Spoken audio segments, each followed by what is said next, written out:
All right, today we have Joshua Black on to discuss his J6 experience and how life's been after the fact.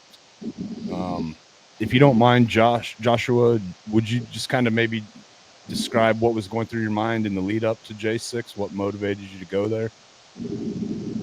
Um, I was praying and fasting, and I just felt like if I didn't go, it was a sin. I felt like God wanted me to be there, and I'm not real big on spending money. I'm cheap. Like if you gave me 10 grand, I could probably live on it for 2 years. Right on. Uh, like I just felt like I had to go, and so I wound up spending the money and driving up there. And, before I went there, there was a rally in Georgia, Rome, Georgia, I think, on January 4th. Uh, and I went over there and got a motel room. And then the next day, drove all day on the 5th. Got there very late and just had no idea what I was doing there. God told me to go, but He didn't tell me what to do or why. So the whole day, I was just thinking, what am I doing here? Like I was praying, what am I doing here? I had no idea. I kept looking for, something, and I eventually found it, I guess. Right on. But Did you go? Oh, go ahead. no, I wouldn't. I'm good. Oh, did you go like just for J6, or did you go a couple days beforehand? Or No, I got there. Uh, I, I I drove until I couldn't anymore, and it was late uh, on the 5th, and it was Northern Virginia, and so I drove the rest of it the next day. I don't know how far away. I was an hour or two maybe, right on. and I didn't get there till late. I probably didn't get there till 9, 10 o'clock. So Did you go to the Ellipse and listen to the speech, or did you go straight to the Capitol? well, I was going to the Ellipse, but I'd been to the rally before, and I had a knife on me that a Vietnam veteran, Army Ranger, had given me. And when I was at the rally in Rome, they I knew they were checking for weapons, so my truck was about a mile away, so I just walked back to my truck and put it back in my truck. Well, I had Right the on. knife on me, and I was like, if I go in there, I'm not throwing this knife away. It has sentimental value. So I just didn't go into the Ellipse. I tried to get to where I could hear it, but then I thought, like, I'm not here for this. I can hear the speech on YouTube when I get home or Rumble, So like I didn't really go for the speech, Right you on. know. And Trump pretty much usually says the same thing. They'll just be little. I'll get all the highlights anyway. I'd probably be listening to them on something on the way home tomorrow. So I was like, I'm not here for the speech. God sent me here for a reason. I just got to figure out what it is. Right So I on. just, I just kept praying and walked around looking for something, like. And I heard this little girl say, "Hey, after the speech, we're storming the Capitol." And I thought, don't sound right. Like that, maybe I need to head that way. And they were like, "It's over here. This is the way." And I was like, "This don't sound right." Maybe. So I started walking there, and I had peace. So I was like, found a little place that they'd been doing a 24-hour prayer meeting for months and months, and I walked in there, and I was like, "Oh, this is my kind of place." But I couldn't stay there. I wanted to stay. That's where I would have liked to have stayed, because like being in the presence of God's kind of my drug of choice. But Right. I just couldn't. God wouldn't let me stay there. So reluctantly, I was like, well, He's got something for me. I just need to go figure out what it is. So Heck yeah. and So at that point, you just you get down to the Capitol, basically, right? I see in your paperwork, if I'm not mistaken, they said you were the first one to go through some barricade. I still don't believe that. I mean, they showed me the video of it, but they showed a picture in front of the video with a sign on it that said, if you cross this barrier, it's a crime. And then they showed a picture of me on the other side of the barrier, and you could see through the barriers that there was no signs on it. So if they edited that, I think that's something I would have remembered. Right. Like I just I couldn't argue with it in court because my memory's not that great. I've been taking insulin shots for 45 years, and I've been unconscious close to 1,000 times. So my memory's not the greatest, and No, so I I get couldn't it. really argue it. I had no evidence against it, but it just don't seem like the thing I would do, you know. Right. So I can't say yes or no whether that happened because I don't. It don't sound like me, you know. Right. But I can't say I did or didn't. I don't. I saw the video in court, but it didn't seem Yeah. like I don't. I may have. I don't. No, I I don't get think. it. Yeah, like because I told myself I'm not gonna. I'll go until the cops tell me to stop, and that's what I did the whole rest of the day. And why would I have not done that then?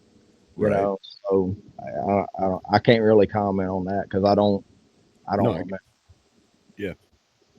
Because I was shocked in court when they said that. I was like no.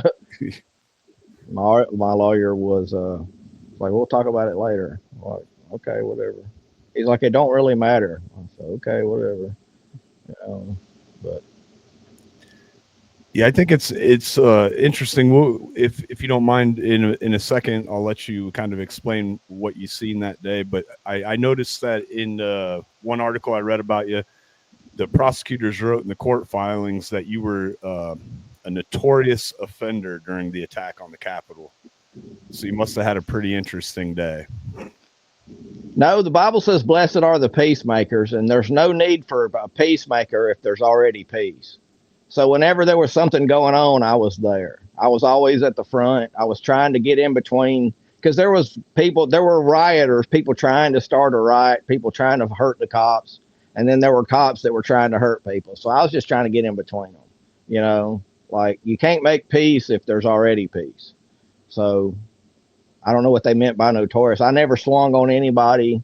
I never did anything, but there was one cop filed a 302 report with the FBI. It said, he said, I'm glad he was there because he was keeping the crowd peaceful. You know, I thought, well, after they said that, that should be enough to get me off of these charges. 'Cause that's Right. ridiculous. If I'm there keeping the crowd peaceful, I'm obviously not, a criminal. It Yeah. didn't matter to them. They didn't Right. care. That was like it didn't. I mean, I thought for sure. Well, after saying that, that would be, intent has something to do with laws, the way I understand it. But it didn't matter. I mean, it didn't You were matter to still just them. a bad guy. I technically broke the law. I had a knife on my hip that nobody ever saw. I never brandished it. I never pulled it out of the holster. Nobody, because I had my coat over it, and my coat was 4 or 5 inches below it. It was my big winter coat, which the FBI took, and I still haven't got back. And I'm not very happy about that. But they never saw the knife. They wouldn't have known I had it if I hadn't have told them. But Right. the law said less than 3 inches, and I measured it before I left because I knew what the law said, and it was less than 3 inches. So I thought, well, I'm good. Well, it didn't matter. They had three different charges, three different knife charges for one knife, and they made sure, and each one of them had different uh, requirements to be found guilty of it. One of them, if it looked scary, well, define looks scary, and who's the judge of that? Well, you take a knife. If I'm swinging it at you, it don't matter what it looks like. It's going to look scary. But if Yeah. it's under my coat, it doesn't look scary because you never saw it. Right. So, and another one less than 3 inches. Well, it was less than 3 inches, but they measured the bolster. They didn't. They stopped. The blade was 2 7/8. It was barely under 3 inches, but it was. I mean, I thought it was legal, Yeah. but it didn't matter. The law is not there to make peace. The law is there to arrest people and get them in jail. They want everybody in jail. Yeah. Not everybody, but the undesirables. People that don't go along with their program. Because Yeah. everybody, if they kicked your door in and started investigating you, you're guilty of at least one felony, at least. And it don't matter how good you're. The grandma at church who's never done anything but read her Bible and pray, she's committed a felony somewhere. They can find the law that you broke. Show me a man and I'll show you the crime. Right. I think that was Stalin or Lenin or I forget who. That's a quote from somebody, Right on. but that's what they did. They investigated me and then they found crimes. They were gonna convict me of something. It didn't matter what it was. Yeah. But that's justice.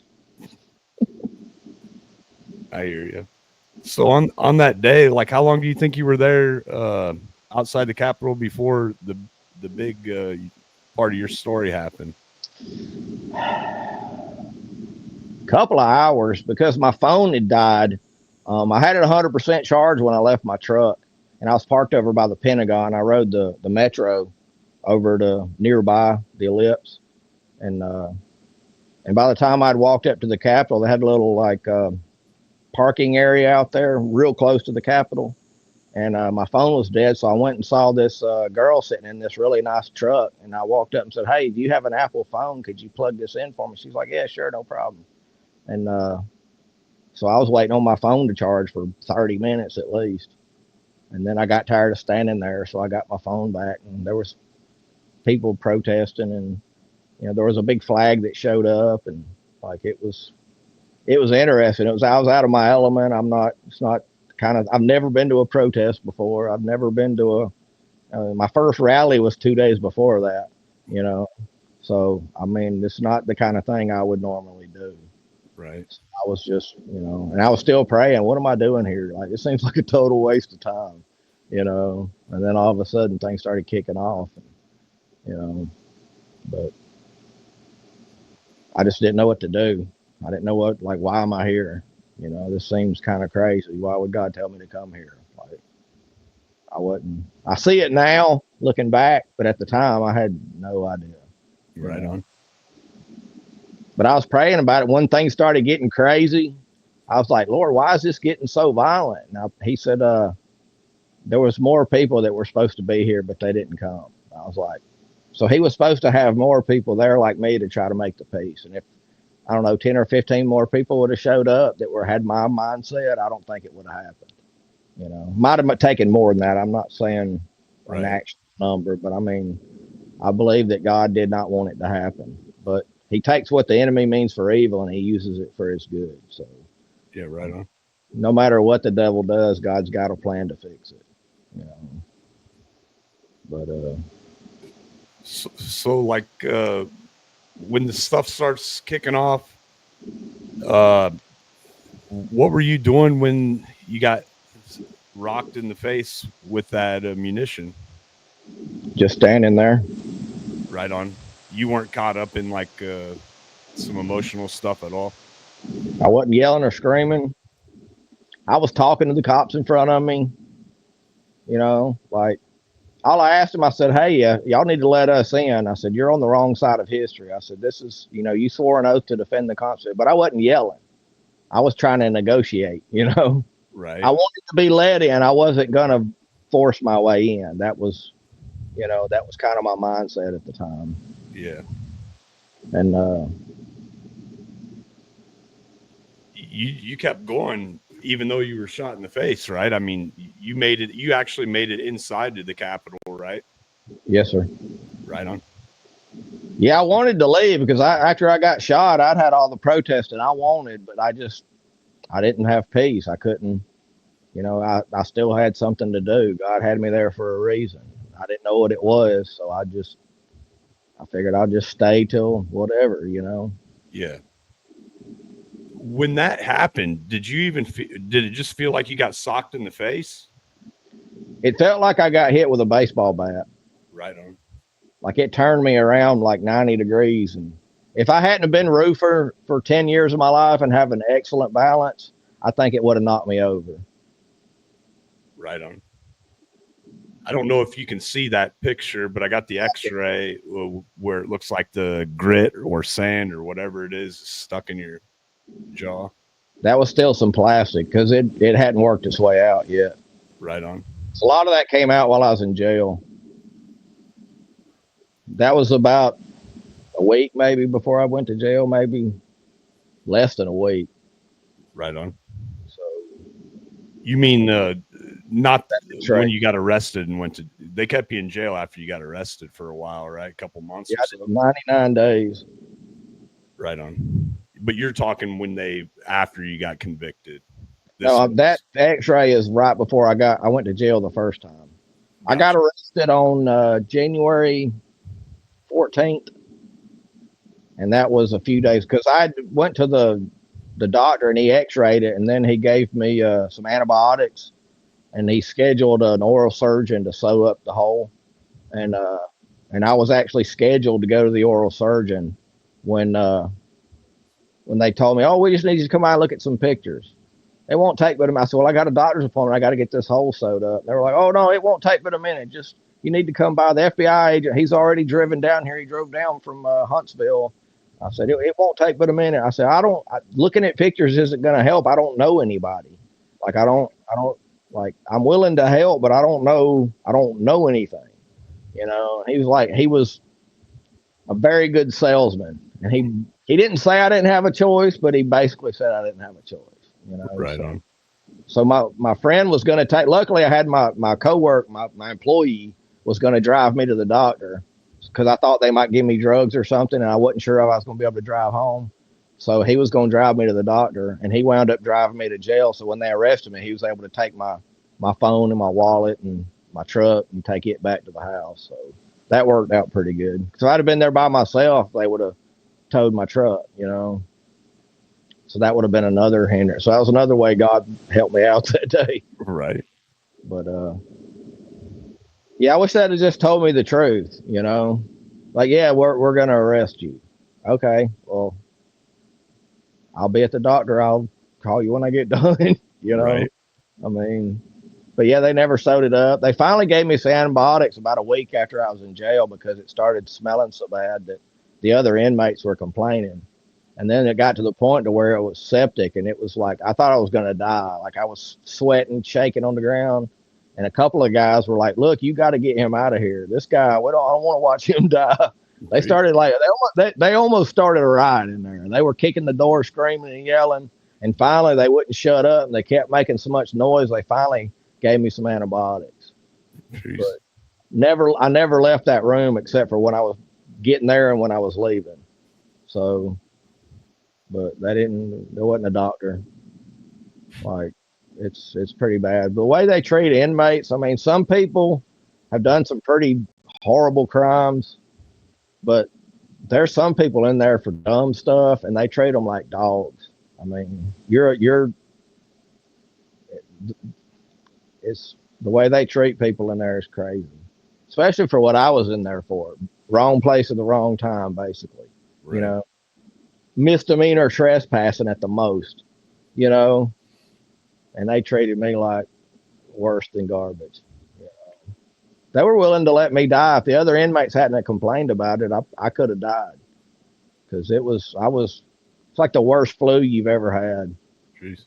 Like sweating, just couldn't hardly stand up.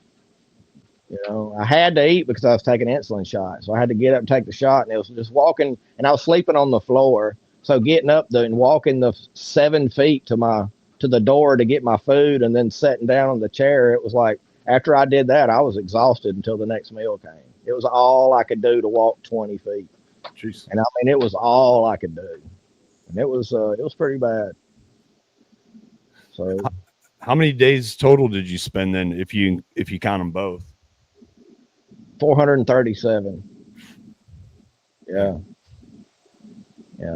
14 and a half months. It's a pretty long time. Yep. You were back. Yeah, you were supposed to do 22 months, right? Yeah. Right on. Well, I actually did all my time because the feds, you do 85%. You get 15% off right away. And they use that as a negotiating term because, like, if you get in trouble, they'll take away your good time. So they give you 15%, but they're doing that so they can control you. Right. So I got the 15%, and then I got the Trump signed the First Step Act, where if you go to classes and do certain things that you get for every month you do, you get credit for 6 weeks, if I remember correctly. And so after being there for 11 months, I wound up getting like 5.5 months extra credit or whatever, roughly. So I wound up doing the whole time. So I served my entire sentence. And 22 months counted the first 3 months, but it didn't count the 27 months I was wearing an ankle monitor. That didn't count at all. Right. So when they said 22 months, I was like, wow, I've already done 27. I'm free to go. They're like, no, you don't get credit for that. I was like, I don't get credit for that. That's crazy, you know. Because you're not free. I couldn't. I lost my right to bear arms before I was convicted. You know, that's not freedom. I wasn't allowed to leave. I wasn't allowed to go anywhere but church, the doctor, and work, and that was it, without permission. And permission, you don't get permission. Like, Right. I tried to go to a concert and a Christian concert, and they wouldn't give me permission. That was after I got out of when I got out of prison. I was on probation, but he's like, "I'm not even going to send in the paperwork." I was like, "Yeah, yeah, okay, whatever, dude." You know, and I'd already bought the tickets because I Jeez. thought for sure a Christian concert. That's, you know, I'm not a violent criminal. I'm not a sex offender. I didn't steal anything. I didn't hurt anybody. But they said nope, can't do it. It's So crazy. the government owes me a Josh Garrels concert. So Right on. Oh man. Uh, if you could go back in time, do you think you'd do it again? yeah, Right on. yeah. God told me to go. It's changed my life. You know, I'm on here talking about the Lord on the internet with you. You know, that would have never happened. You Yeah. know, I'm about as internet savvy as this cat sitting in my lap. Like, and the idea of trying to build a platform, not my thing. I got on X for a while, but it just, I just, it's too much. You know, I Yeah. don't really have the desire for it. But I hear you. as long as I keep getting invited on podcasts, I can, Yeah. you know,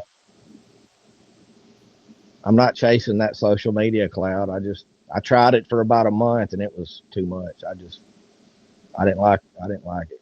Right on. You know? But now I can get on there every once in a while, say something, and a few people will see it. So Yeah. that would have never happened. You know.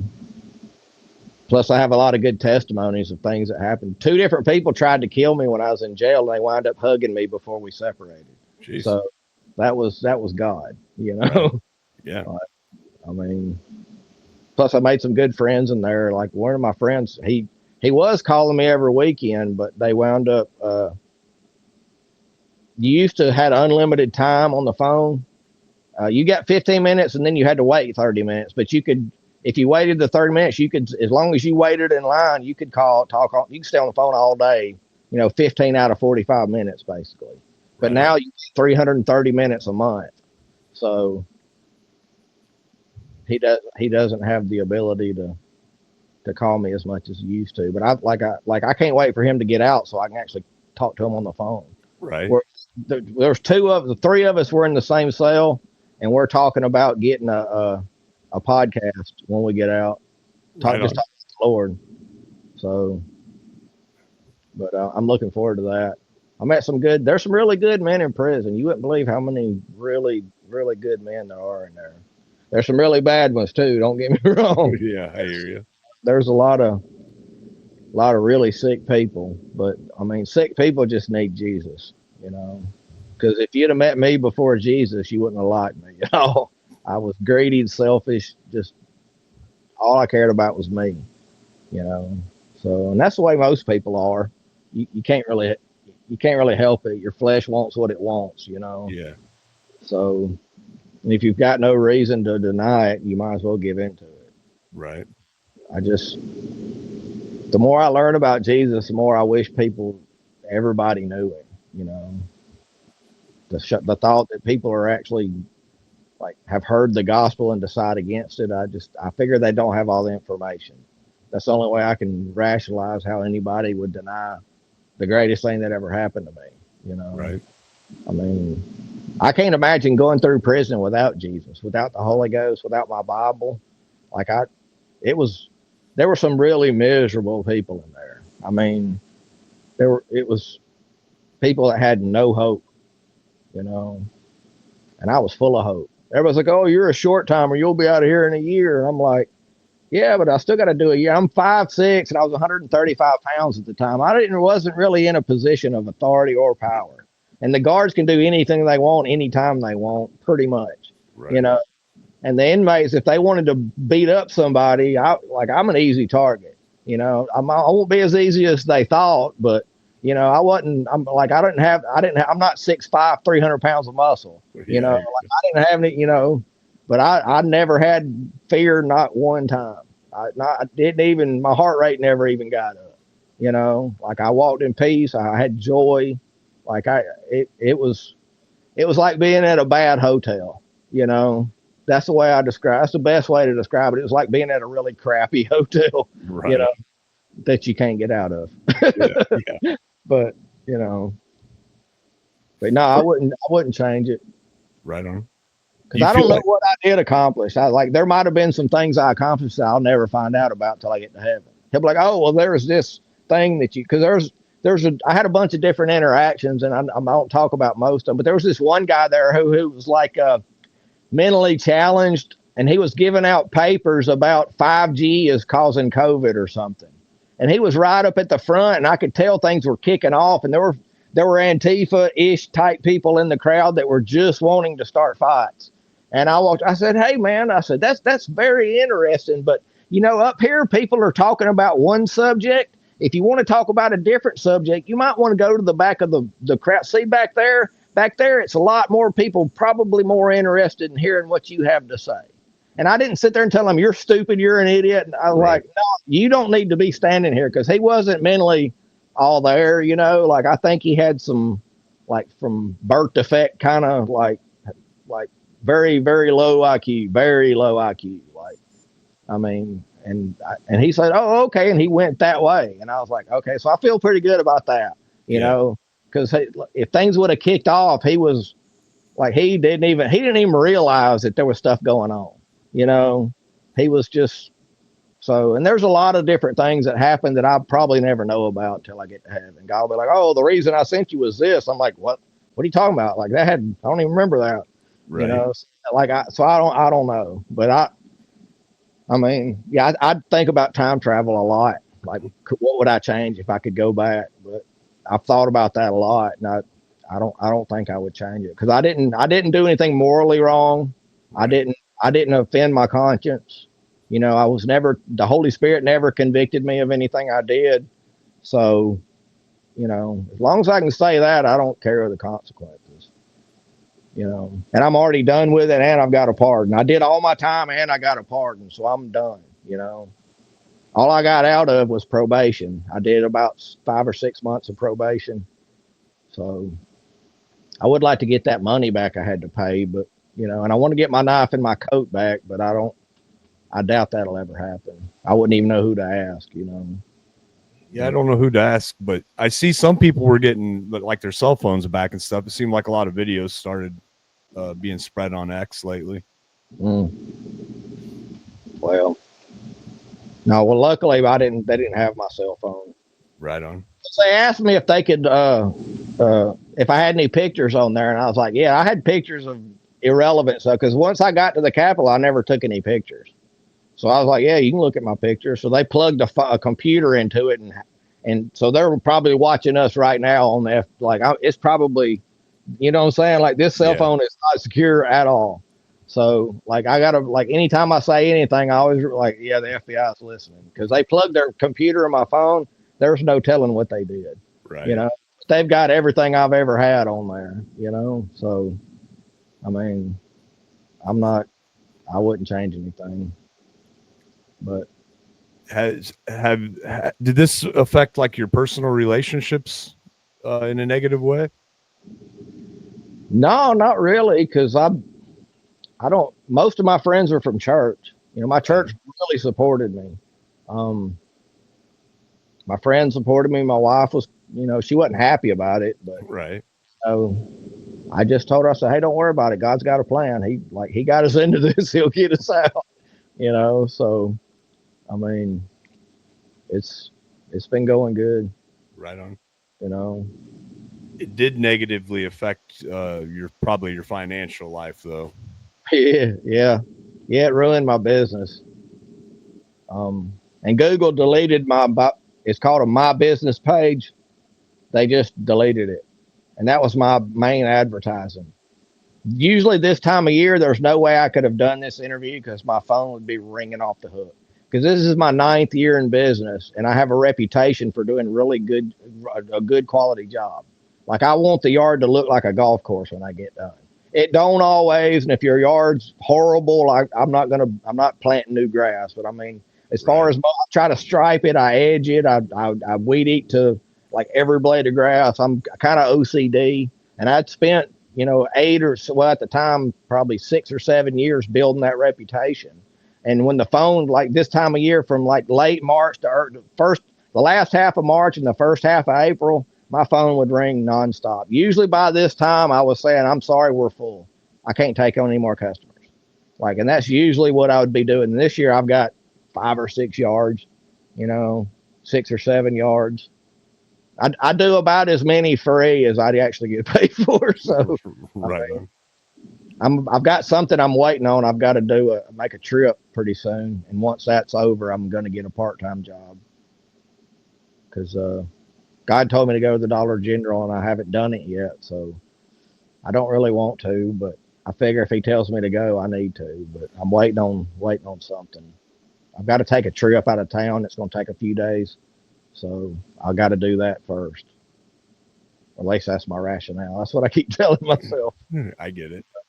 But nobody ever thinks that God will tell you to go work at Dollar General. You know what I'm saying? Yeah.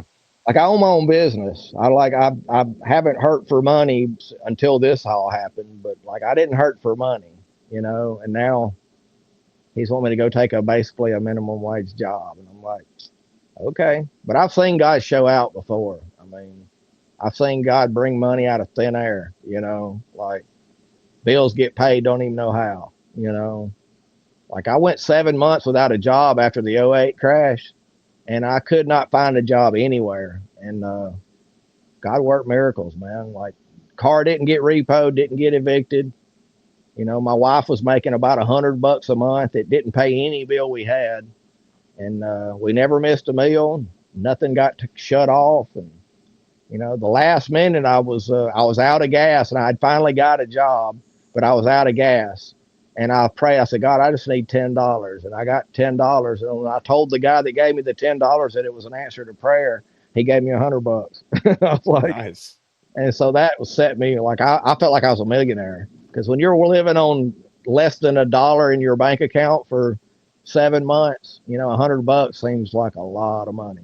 Yeah. Of course, $100 in 2009 or 10, whenever it was, right. is a lot different than $100 now. Yeah, true that. So, but I've seen God do a lot of miracles. I mean, I broke my neck when I was in my 20s, and the doctor showed me an X-ray of my neck being shattered. And his actual words, I'll never forget it. He goes, "There is no hope of you ever walking again." And in about an hour and a half, I was walking out of there. Jeez. My mom walked in and says, "You're walking out of here in the name of Jesus." I said, "All right, now I have hope." Because when he said there's no hope, I had no hope, like absolutely no hope. And then an hour and a half, 2 hours later, I was walking out of there, and the doctor stood there with his mouth open, like, and all the nurses in the hallway were standing there with their mouth open. Nobody said a word. And like, it was, so I've seen things, like I've experienced things. Yeah. I felt God's power so strong, it felt like I was holding on to 440 volt cable, and it hurt so bad. I thought it was going to kill me, but it felt so good. I didn't want to let go. You know what I'm saying? Like, so I don't believe in God. I know there's a God. Like people say, without faith, it's impossible to please God. But I've experienced so much, it's not faith anymore. So I think He expects me to do more because I've actually seen. I know it's true. I can't it ain't faith anymore. I've seen it. I've touched it with my hands. So I think He requires more of me than He does most people, because He's proven Himself over and over and over again. Yeah. And I cannot, if I denied God, I would have to lie, so. If you don't mind me asking you, just out of general curiosity, maybe this would help some people out there who don't think God speaks to them or answers their prayers. What do you feel like God is saying to you or doing to you to direct you to go to Dollar General per se? Well, it wasn't a voice. It's just like I was cutting. He told me to do it last year, and I just never did. And I drive by there, and I just, whenever I look at the place, I just kept thinking, I need to get a job there, which is not something I want to do. And that was how I kind of knew. Because usually when he tells me, most of the time he tells me to do something, it's not, go make out with your wife. It's like, go do something you don't want to do, Right. And it's like going to DC. I didn't want to do that. I kind of knew that was God because it was, like he told me to give a girl $10 when I only had 11 to my name. That I didn't want to do that either. That, I kind of figure that's probably God. Go get a job at the Dollar General. That's probably God, Right on. So, I mean, most of the time he tells me to do things that I normally wouldn't want to do, you Right on. know it goes against my selfishness, But I Yeah. mean, but it's the Bible says, "Go forth with joy and be led by peace." That's generally the way most people are led by the Spirit. Jesus said, "As many as are led by the Spirit of God, they are the sons of God." So if you're led by the Spirit of God, and wherever there's, if you're doing something and there's no peace, that spiritual peace, you have that tension, like that. It's the same feeling like when you're about to sin. When He's telling you no, it's the same exact feeling when you're about to sin. You're tempted to sin. You Everybody knows what that. Every Christian knows what that feeling is. It's like, I don't need to do that. It's the same. I get more no's than I get yeses. Right You'll go on. to do something like, I don't need to do that. I don't need to do that. And I get Yeah. that feeling a lot. And then when you get to the like, no, no, no, no, yes, and you go on the yes, and you start, that no feeling goes away, and you get the yes feeling. And it's like, and it's not, feeling's not the right word, but it's the only, I mean, it's the closest I can get to explaining it. But it's peace and joy. When you start doing what he tells you, you have joy, and it's joy that can't be explained. It's Bible calls it joy unspeakable and full of glory. It's like, I can't even just, like, if you've never experienced it, I can't explain it to you, because it's not, except a man be born again, he cannot see the kingdom of God. And if you're not born again Christian, there's this stuff will not make any sense at all, because Right. you're on the outside. You can't see through. You have to be inside to see it. And if you're not inside, I can try to explain it to you, but if you're not on the inside, you just can't understand it, but you go forth with peace. Do what he's like. Another thing is, when the Bible says to do something, you got to do that first. He's not going to tell you to do something special if you're not even doing what he's already told you in the Bible. Like, don't Yeah. cheat on your wife. Oh, you're cheating on your wife. He's not going to tell you to go start a ministry. He's not going to tell you to go do something, because you're not even, you're lying all the time. He's not going to tell you to, he's not going to give you any extra orders, because you're already not following the ones that everybody gets. You got to start following the everybody rules. Don't lie, don't steal. But don't be selfish. You start doing that, you start obeying the commandments, start living for Him, quit being selfish. Then He'll start stepping up your game. Like he'll kind of like graduate, I guess. But Yeah. once you get control of sin, then he'll go like he's got a plan for everybody's life, and most people won't find it, because I'm in the way of me. I am my biggest problem. All my flesh wants to do is sin nonstop. My spirit, all it wants to do is worship God. My mind has up here like, well, all right, which one am I going to go with? My flesh, I'm hungry, so I'm gonna go eat something. And then it's like, well, I'm you know, not G rated, so I'm going to go do something not G rated, like, Right. and that, like, but your mind, you have to make up your mind what you're going to do. And that's your soul, you know, like your soul don't get saved. Your spirit gets saved. Your spirit, when you become a Christian, your spirit becomes totally righteous, 100% in the sight of God. He sees you as if you were Jesus Christ. You are just as holy and righteous as he is, your spirit. But your flesh, it's horrible until you like die, or until the rapture. Like it will never, your flesh will never be sanctified until you get, you separate from it, or you get because you'll get a new body. Why would he give you a new body? Why don't we just keep the ones we have? Because the ones we have are corrupt. All it wants to do, all my body was sex, drugs, and rock and roll. That's all my body wants to do. Like, and it's, you just have to decide who you're going to listen to. And if you Yeah. start listening to your spirit, you start listening to the Bible, you start doing the right things, then he'll start saying, "Hey, won't you go over here?" And hey, don't go to work today because you would have died in a car wreck. You know, you hear all these Christians dying. I guarantee you, God told them not to be where they were. I guarantee you. You know, because when I wrecked that, when I was in the hospital with a broken neck, God told me not to go to a prayer meeting, but I went anyway because there's no way God would tell you not to go to a prayer meeting, right? That just don't even make any sense. But I went to the prayer meeting anyway, even though I knew God told. Like, he didn't tell me like an audible voice, but I just knew that I did not need to go. But I went because God would never tell you that. And then I went. I woke up a couple days later in neurological intensive care with no hope of ever walking again. And then after the fact, it was like, yeah, I knew it. I knew. Like I knew, Right. you know. And that's the same way going to DC. I knew. I just knew I had to be there, you know. Like going to Dollar General, I just know, you Right know. I mean, I can't. Christians, there's some Christians out there that are like totally understand what I'm saying. And then there's some other Christians that probably don't, you know. And most people that aren't Christians, I doubt they'll understand that. But Right. but that's the reality I live in. You know, the Bible's true, 100%.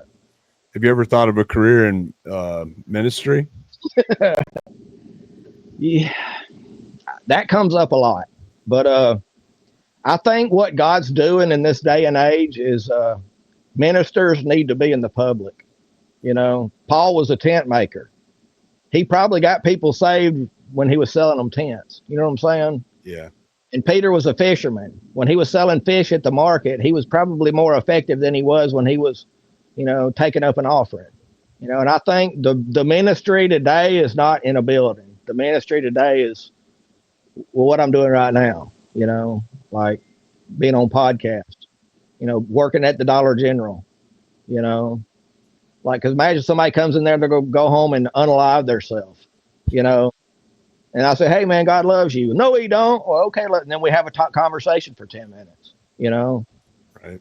wind up not unaliving themselves and they come to church with me or come to church with their grandma or whatever. And then they get their life in line. And then a year later, I'm like, hey, man, like, you know, I'm a Christian now. I'm so happy. Everything's, you know, like, I mean, to me, that's the ministry, you know, but I'm not a pastor. I don't have I took a spiritual gift test and the lowest score you could possibly get was 0 out of like 21. And I got a 2 and it was administration. All the pastor stuff, I was scoring like 3s and 4s, you know, and that was technicalities. It should have been 0s, but like, you know, it was the way it was worded. I kind of had to give it I got 2 1s out of 7 3s, you know, and so like it was like I'm not a pastor. Right. So everybody, my pastor says, hey, if you want to become a pastor, I know the state overseer in our denomination, and he says, I can get you a church. I was like, nope, nope. You do not want me to be a pastor because somebody comes for advice. I'm not a cuddly kind of, you know, I mean, like I wouldn't do good at that. You know? Right on. So, but I share whatever I can, you know, trying to do my best to live up to what the Bible tells us to do, you know, but having the peace of God is I've done quite a few drugs and nothing compares to God's presence. Like when the presence of God is on you, man, it's like when you go into a service and everybody's worshiping God and lifting their hands and they're singing songs to the Lord and his presence falls in the place. It's like, just take me to heaven now. I can't wait to get to heaven. I just cannot wait because he's going to be there in 100% capacity. There's not going to be any of this other crap here. You know, hell is 0% God. Heaven is 100% God. Earth is somewhere in the middle, you know, and I'm trying to get closer to that 100%, you know. There won't be 100% down here until Jesus comes. But, you know, like if people could ever experience 1% of God, they would serve him because he gives you everything you've ever wanted, you know. Everybody in the world is looking for love, joy, and peace. That's the fruit of the Spirit. That's the first 3. There's a list of about 8 or 10, but that's the first 3 in the list of the fruit of the Spirit. And fruit grows over time. So the longer you got your seed in the ground, the more you get, you know. Just talking about it right now, I'm feeling like I've done drugs, Like I feel, I don't know, it's just Alive. excited. Yeah, I'm like, I wish I could convey to people the truth of it. I mean, and there's nothing like it. There is absolutely nothing like it in the world, man. But there's nothing like him. Right. And he's got a plan for you, and he loves you. He loves you so much he died for you. And I'm not talking about died of lethal injection. I'm not talking about having his head cut off. I'm talking about hanging on a cross for 6 hours, suffocating to death. Like then the Passion of the Christ was G-rated compared to how it actually was. Like he was torn to pieces, and he was willing to do that because he wants you to be free from sin. Because sin separates you from God. And if you're separated from God, you can't have peace. You can't have joy. You can't have love. Not real love. You can have love. You can have joy. You can have peace, but not in a godly, like, inside of you kind of like overpowering. Like, I mean, it's without him. I just can't imagine living this life without him. Right. I mean, the thoughts of that petrifies me. I'm not scared of anything except for losing him. Yeah. Like, but I just wish I could get people to understand how good he is. Like, he is only good. People they call tornadoes an act of God. That ain't an act of God. The Bible's very clear on that. Every good gift and every perfect gift is from above and comes down from the Father of lights, with whom is no variableness, not even a shadow of turning. Like, God is good all the time. And the Bible talks about the devil the opposite. The thief comes to steal, kill, and destroy. Jesus said, I've come that you might have life and have it more abundantly. He tells you right there who's who. If you've got something like, I heard one guy preach, and he said God gave his daughter some horrible disease that killed her because he wanted him to be closer to God. And I was like, you don't know what you're talking. Like, he don't understand the basics of the Bible. And there's quite a few people that believe that God punishes people and gives them cancer and like kills their grandma or kills their kid because he wants them to suffer so they can become better people, or some ridiculous stuff like that. And there's a lot of people that believe that.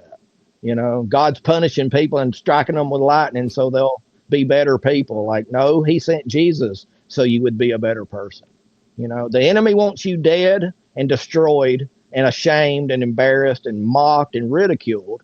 And God wants you to bless other people, to put yourself second, put other people first, and walk around so full of joy that you can't even stand it.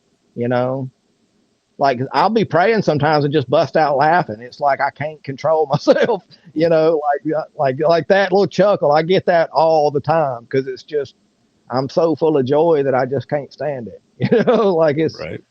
I mean, I just wish people knew him. If they ever met Jesus, they would serve him the rest of their life. Right. And I wish Jesus would show up and, like, but he's got his own thing. There's rules involved. Like, there's, the Bible's got rules, but God's got rules. People say God can do anything. That's not true either. It says it's impossible for God to lie. Well, if him lying is impossible, is there anything else? Like, he can't lie. So if he can't lie, he has to do what he said. Like, it's not as simple as people think. But one thing people don't realize is the devil hates your guts and wants you dead, and God loves you and wants you alive. Choose you this day who you will serve. Most people serve the devil because he says, oh, I'll make you rich, or, oh, that girl, even though she's not your wife, I mean, she's pretty good looking, and you can get away with it. Look how good looking she is, though. Oh, man, she's so hot. Your wife won't even find out, man. She won't even find out. And then next thing you know, what do? He's homeless. His wife called him. He lost his kids.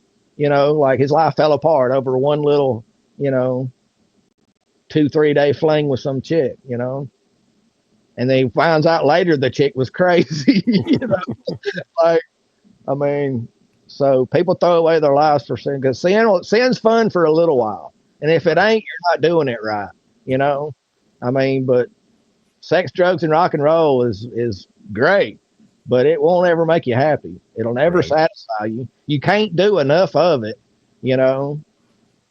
Like I I don't know if is this. I'm trying not to get un-G rated, but Right like, on. me and my wife have our happy time. Yeah. The next day, she's like, "Well, we did it yesterday," and I was like, "So, Yeah. I get you it. know, so." Because you're never satisfied, like Yeah. ever, Right. So, and nothing will ever satisfy you. When we get to Yeah. heaven, you'll be satisfied, you know. And heaven, I read a book in jail about. It's called Imagine Heaven. It's a pretty good book. It was written on a scientific. The guy was a Christian, and he tells you up front, "I'm writing this as a Bible believing Christian, but I'm doing it in a scientific kind of method." Very interesting book. It's by John Burke. I don't recommend books very often, but that one, even if you're not a Christian, it's an interesting read. Right on. And it's not. There was nothing in there 100%. It was like because he questioned 300 or 400, maybe 1,000 different people who claimed to have died and went to heaven. And some of the stories were just far fetched ridiculous. He says there's very likely this is not true, but he includes like a lot of different stories. And Right on. it was, but when it talks, the one he was talking about, he goes, all right, I'm going to talk about the majority, like 60% or whatever said all this stuff. So he tells you the story of the 60%. And it was pretty spectacular, man. It was, we got no idea. Like your mind can't even, comprehend Yeah. how good it is, But who are you going to serve? Are you going to serve you or are you going to serve him? Right. You got to ask yourself that every day. Yeah. Right. Yeah. Choose you this day who you will serve. I got to choose again tomorrow, Right. And there's some days I'd rather not. I'd rather just go get drunk, go watch some porn, do some drugs or go to a rock concert, But I don't because I know where that ends. I know where, like, I won't be satisfied. I'll feel all convicted. I'll feel separated from God. And then I'll like, why did you do that? And then it takes a while to get back to where you were. Cause right now I'm like pretty sin free, my relationship with God's really good. So I'm like, I don't want to ruin that, Right. but I'm still tempted to sin. My body still wants to sin all the time, but yeah, it just ain't worth it, Right. That peace and that love and that joy, knowing that he's got my back, knowing he'll warn me, hey, don't do that, and he'll tell you that on stuff that ain't a sin. You don't need to do that. Don't buy that. And you buy it anyway and it winds up breaking and waste of money. It's garbage. It don't do what just little things. He wants to talk to you about everything, and he'll lead you by peace, or you'll get that feeling like, I don't need to do that. I went to a red light one day and I was like, my house was straight, but I could go left and it was about the same way either way, but I always like to go straight. And I just felt horrible. Like I could not go. I had to take a left. I got home and you know what happened? Nothing. Absolutely nothing. But I didn't die in a car wreck. I didn't get run over by a semi truck. I'll never know. When I get to heaven, he'll be like, oh, yeah, you were going to get run over by a semi truck. Or there's going to be a stray bullet. Or who knows, But I had this feeling like I knew I did not need to go straight. I need to take a left. So I took the left. I would have found out what would have happened if I'd have went straight. If I'd have went straight, I'd probably be dead. Or who knows what, Yeah, right. I mean, there ain't no telling. Could have ran over some kid or something and like ruined that kind of stuff's hard to get over, like there's no telling. He can see the future. I can't.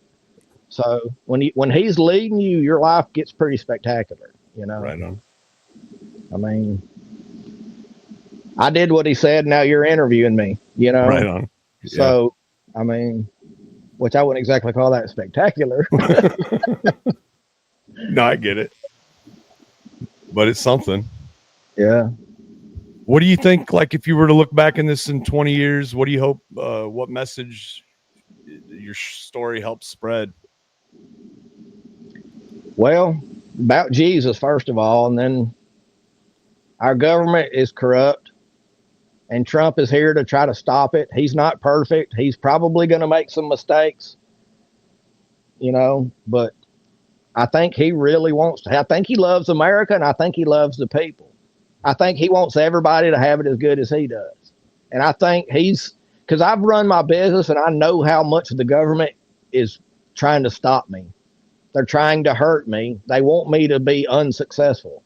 You know, that's not their job. And he knows that because he was in big money, he dealt with the government. That was probably his biggest headache, was all the rules and regulations and all the dumb stuff, you know. And if the government would just leave us alone, we could do things by ourselves for a lot cheaper and better, you know.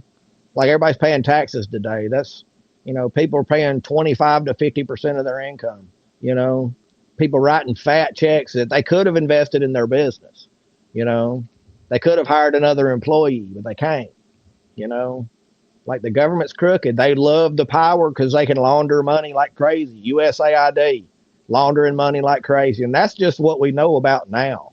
You know, every time I turn on the internet, I'm seeing some other crazy number of millions and billions of dollars being wasted on stuff that don't even make any sense. And it never went to where it was supposed to because it got laundered through Ukraine over to somewhere else, over to some Democrat, over to, their money raising deal, you know?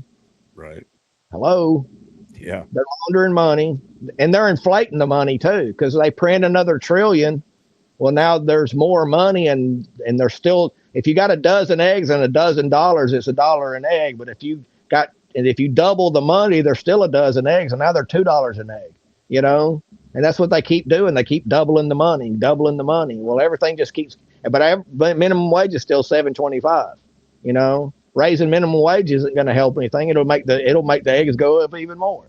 You know, they just keep making the problem so they can offer a solution, which makes them even more money. And when they spend the money, they spend it at normal value. When they print the trillion, that trillion hasn't been circulated yet. So there's still just a dozen eggs and there's $12. They print an extra 12 and then go buy the 12 eggs. And then, you know what I'm saying? So they get now our eggs are $2, but they got them for $1, you know? So they're stealing from us. It's theft, you know. The government needs to be almost completely eradicated. There are a few things, border security, you know, the military is necessary.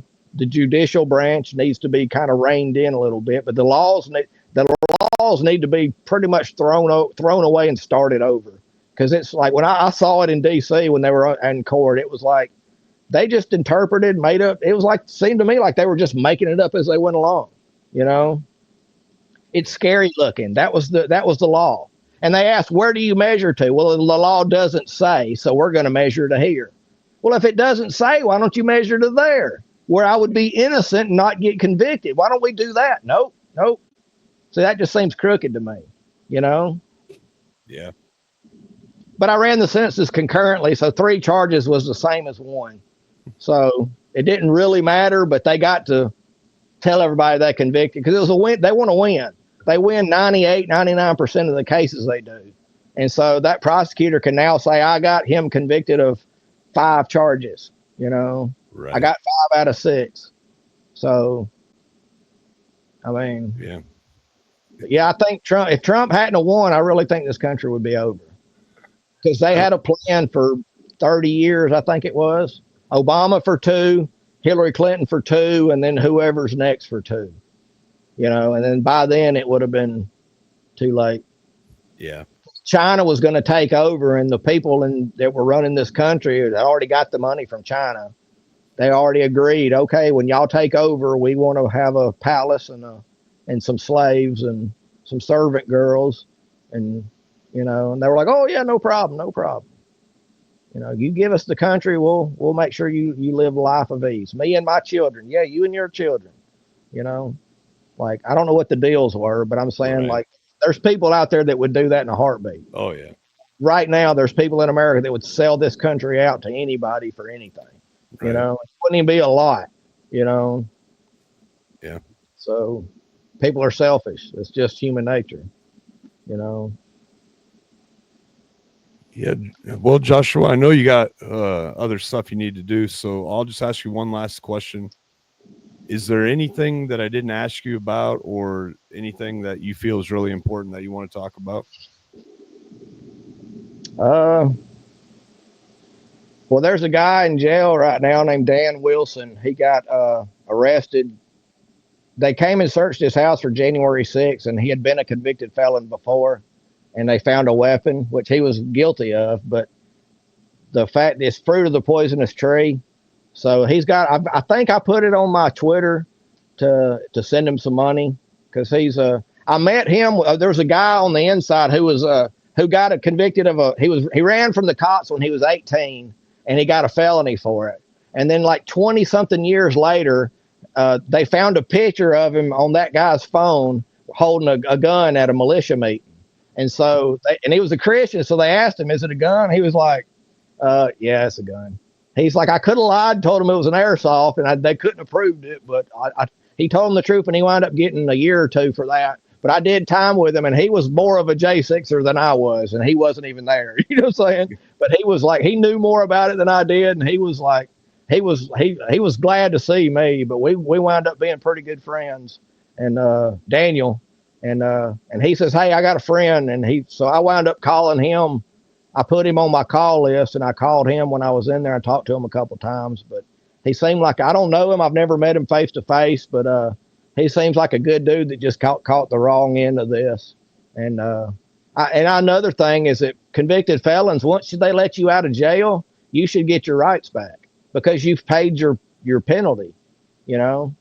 Yeah. Because that's the way the altar works. Once you burn the sacrifice on the altar, the sin is forgiven. It's not to be brought up again, you know? So now if you got a habitual, I think the criminal record should still be there, but if you think I'm safe enough to let out of prison, then I'm safe enough to own a gun, you know? So, and I think prisoners should get their rights back immediately, like as soon as they get out of jail, because there's some neighborhoods you don't walk around without a gun. You know, I live in Birmingham. I don't go to Birmingham. I didn't go to Birmingham the whole time I was dealing with this J6 stuff. I just would not go because I don't go without a gun because for 40 years, it was the deadliest mid-sized city in the country. You know, you just don't go down there without a gun, you know? Yeah, right. And I lost that right. So I just wasn't allowed to go to Birmingham basically, you know? So I think Dan Wilson, I put it on my Twitter or my X a couple weeks ago. I don't get on Twitter that much anymore. I just got tired of it. But if y'all could send him some cash, that'd be cool. Because he's on his own, you know, and he was at J6. He got pardoned for that. And then like the next day he wound up going to jail, had to turn himself in because he had a gun. And they gave him I don't know how much time he got, but Daniel told me, but I can't remember. It's not a short amount of time. It was more time than I got, I think. Jeez. So he got screwed on this deal, but you know, but it's fruit of the poisonous tree. They were on a warrant that, you know, I don't know. I'm not a lawyer, but the DC court got him, you know. So I think Trump should pardon him for that too, you know. Like, why didn't I get an 11-year pardon like Biden's son did, like Hunter? You know, I wanted my pardon to say from everything from 2014 till now. You know, I think that was only fair. You know, right. So, but yeah, for sure. Yeah, I think that's about it. Right on. Joshua, I appreciate you coming on and discussing your story and your testimony, I guess. Probably be a more appropriate way to say it. Looks like a cat attacked you. Yeah, my wife's got a foster and it's a kitten and it's violent.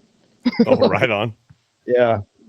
You get attached to those fosters though? That's it's got to be kind of tough, right? Not really. Oh, right on. No, my wife gets attached. Right on. And then she begs to keep them, and then I tell her no, and then I said, look, trade them in for a new one. I like kittens. I don't like cats. Right. You know? But this one's particularly, she's just wanting to play. Normally I play with her, and you've got my attention, and she ain't happy about that. I hear you. I don't even know if it's a boy or a girl, but it's a yellow cat, and they're kind of wild anyway. So. Right on. But it's never been me before, so I'm gonna have to get onto it for that. Right on. Well, I appreciate you coming on, Josh. All right, man. You have a good one. Hey, you too. Thanks. For having me on. Yeah, no problem, man. Hey, by the way, I forgot to say this, but I just put my first video up on Rumble, J6 Joshua Black.